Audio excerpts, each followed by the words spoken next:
Medina मनूरा के करीब एक छोटा सा गांव था। वहां एक बूढ़ा लिकड़हारा रहता था जिसका नाम अहमद था। अहमद बहुत गरीब था, मगर उसका दिल ईमान और शुक्र से भरा हुआ था।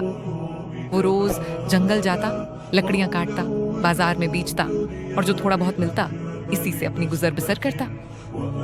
एक दिन शदीद गर्मी थी, सूरज आग बरसा रहा था, हवा भी थमी हुई थी।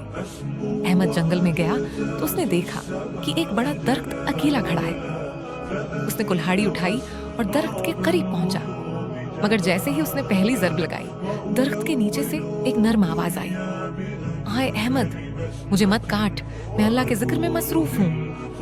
अहमद चौंक गया, कुल्हाड़ी नीचे रख दी और खौफ के मारे जमीन पर बैठ गया। कौन बोल रहा है? उसने लरजती आवाज में पूछा। दरख्त ने कहा, मैं वही दरख्त हूँ जिसके नीचे नबी करीम कभी आराम फरमाया करते थे।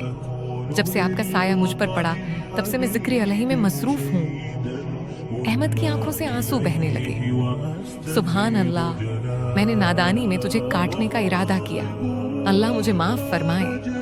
दरख्त बोला, ए अहमद, अल्लाह ताली ने तेरे दिल का इखलास देखा है, अब तो मेरा राज सुन ले। हर वो शख्स जो अल्लाह के भरोसे पर रिज्क की तलाश में निकलता है, उसके लिए आसमान से बरकतें नाजिल होती हैं। तो अपनी मेहनत जारी रख और कभी शकवा न कर, अल्लाह तेरे रिज्क में बरकत देगा। अहमद ने दरख्त का शुक्रिया अदा किया, कुल्हाड़ी कंधे पर रखी और दिल में सुकून के साथ वापस चला गया। उस दिन से उसने अहद किया कि कभी शिकायत नहीं करेगा और हर हाल में अल्लाह का शुक्र अदा करेगा। चंद दिन गुजरे तो अचानक एक अमीर ताजिर उसके गांव आया। उसने अहमद की सादगी और ईमानदारी देखकर कहा, मुझे तुम जैसे दयानतदार आदमी की तलाश थी, आओ मेरे साथ काम करो। अहमद ने अल्लाह पर भरोसा करके हाँ कह दी।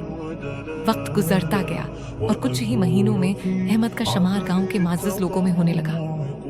इसके पास माल भी था, मगर दिल में पहले जैसा ही सुकून और शक्र था। एक दिन वो फिर उसी दरख्त के पास गया, आंखों में आंसू थे।